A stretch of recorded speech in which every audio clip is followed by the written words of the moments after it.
بسم اللہ الرحمن الرحیم۔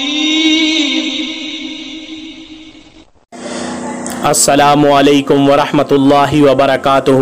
تمام بھائیوں کو محمد اختر جاوید کی طرف سے سلام۔ میرے بھائیوں، آج جو ہم حدیث شریف پڑھنے جا رہے ہیں وہ فاسد نیت کے وبال کے بارے میں ہے۔ حضرت ابو ہریرہ رضی اللہ تعالی عنہ نے کہا، میں نے حضور اکرم صلی اللہ علیہ وآلہ وسلم کو یہ فرماتے سنا کہ قیامت کے دن سب سے پہلے ایک ایسے شخص کے خلاف فیصلہ سنایا جائے گا جس نے شہادت پائی ہوگی، اسے خدا کی عدالت میں حاضر کیا جائے گا، پھر خدا اسے اپنی سب نعمتیں یاد دلائے گا، وہ انہیں تسلیم کرے گا۔ تب اللہ تعالیٰ پوچھے گا، تو نے میری نعمتیں پا کر کیا کام کیے؟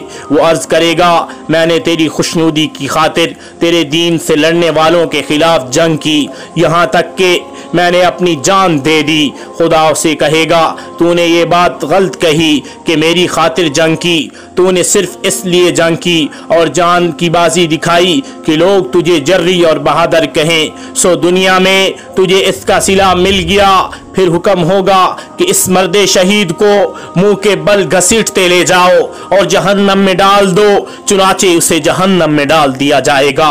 پھر ایک اور شخص خدا کی عدالت میں پیش کیا جائے گا جو دین کا عالم و معلم ہوگا، خدا اسے اپنی نعمتیں یاد دلائے گا، وہ انہیں تسلیم کرے گا، تب اس سے کہے گا، ان نعمتوں کو پا کر تو نے کیا عمل کیے؟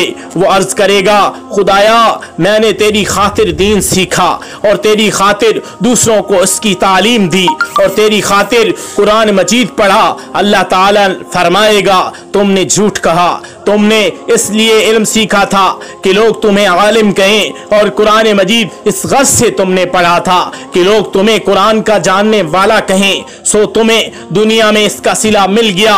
پھر حکم ہوگا کہ اسے چہرے کے بل گھسیٹتے ہوئے لے جاؤ اور جہنم میں پھینک دو، چنانچہ اسے گھسیٹتے ہوئے لے جا کر جہنم میں پھینک دیا جائے گا۔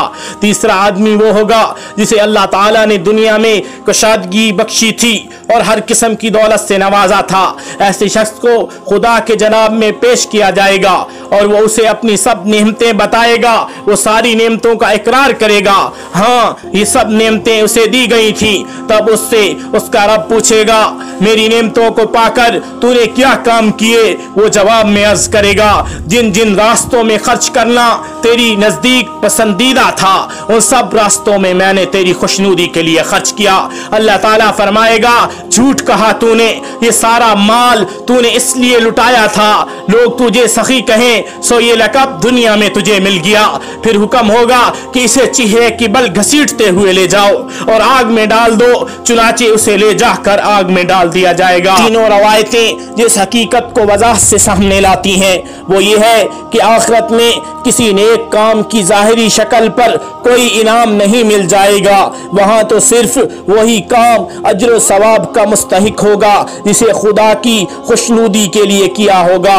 بڑی سی بڑی نیکی کا کام اگر اس لیے کیا گیا ہے کہ دوسرے اس سے خوش ہوں یا لوگوں کی نگاہ میں اس کی وقت بڑھے گی، تو خدا کی نگاہ میں اس کی کوئی وقت نہیں، آخرت کے بازار میں اس کی کوئی قیمت نہیں۔ ایسا عمل خدا کے میزان میں کھوٹا سکہ بلکہ جعلی سکہ قرار پائے گا، نہ ایسا ایمان وہاں کام آئے گا اور نہ ہی ایسی عبادت۔ میرے بھائیوں، ہمیں اللہ تعالیٰ ان تمام برے کاموں سے، تمام ریاکاری کے کاموں سے اللہ تعالیٰ محفوظ رکھے۔